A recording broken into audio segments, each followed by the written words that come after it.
sudah menginjak di jilid keempat, Iqra Milenial.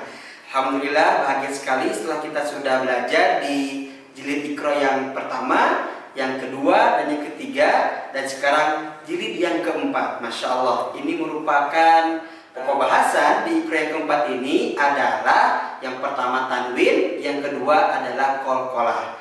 Tanwin itu adalah bunyi N, ya, pengembangan dari materi fathah, kasroh, dan dhammah. Dimana kalau kita lihat itu ada yang disebut dengan tanwin fathah atau disebut dengan fathatain. Jadi dibaca an. Atau juga ada kasroh, ya, tanwin kasroh atau dibaca kasrotain. Atau juga dibaca yang ketiga itu adalah tanwin dhammah atau dhammatain.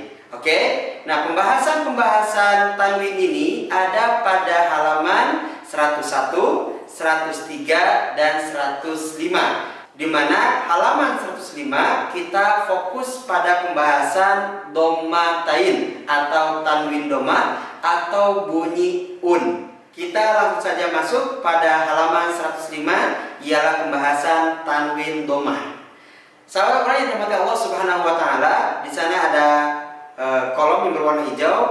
Kita baca di sana ada bunyi ada huruf ba, kemudian ada berharokat tanwin dhammah atau dhammatain, maka kita baca bun. Mesti jelas bunyi n-nya, bun. Oke, barulah kita sempurnakan dengan tanwin yang lain di kolom yang bawahnya yang berwarna biru. Kita baca ba, bi, bu, kemudian ada ban, bin, bun, atau sa, si, su kolom bawahnya, kemudian dengan tanwinnya dibaca san, sin, sun.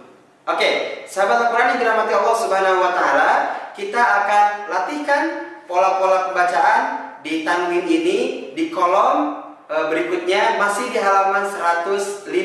Contoh teknik yang pertama masih kita gunakan, lihat dulu latinnya, kemudian baca Arabiknya, kemudian baca secara mengalir. Kita lihat contohnya, amilu.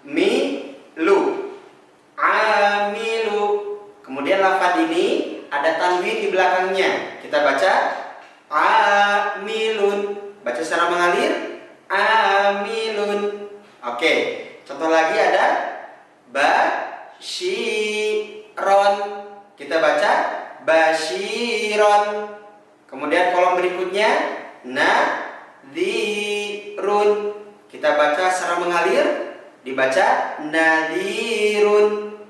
Lakukan contoh-contoh ini atau aplikasi ini pada kolom-kolom selanjutnya di halaman tersebut. Sahabat Al-Quran yang dirahmati Allah Subhanahu wa taala, alhamdulillah di jilid yang keempat ini sudah kita pelajari bagaimana materi tentang tanwin. Ada tanwin fathah, ada tanwin kasroh, dan juga tanwin dhammah. Menginjak pembahasan yang berikutnya, masih di jilid yang keempat, kita akan membahas bagaimana adanya huruf pantul atau yang disebut dengan huruf qalqalah.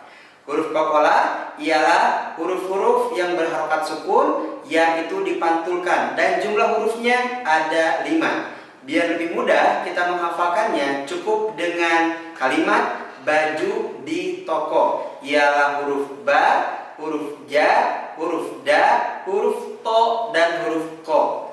Kita akan coba latihkan huruf-huruf qalqalah dengan tanda sukun seperti contoh berikut ini. Ab, aj, ad, alpo, alto. Kita latihkan di kolom berikutnya. Contoh ba yang sukun, kita pantulkan bunyi ba-nya. Ab.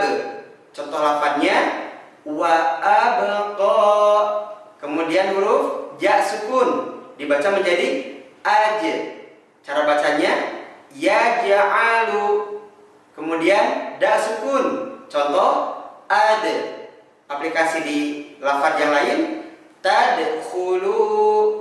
Kemudian po yang sukun kita baca apo. Kemudian aplikasi dalam kalimat at'amahum.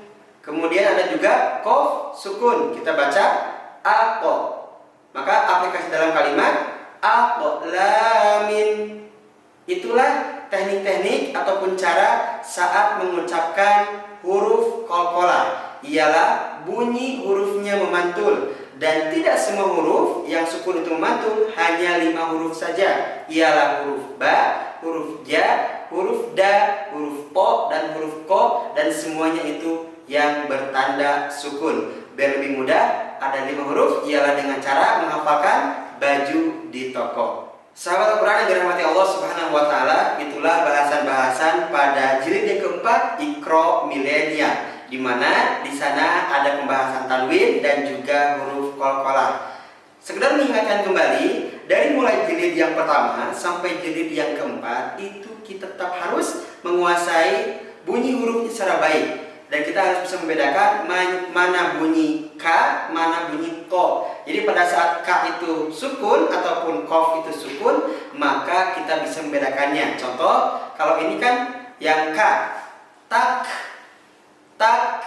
Nah kalau yang Kof sukun, ya seperti ini, tako, tako, tak, tako, tak, tako. Nah, kita harus menguasai betul bagaimana perbedaan bunyi-bunyi huruf tersebut. Nah, kalau kita sudah lancar di jilid Iqra yang keempat ini, maka boleh kita masuk ke jilid yang kelima.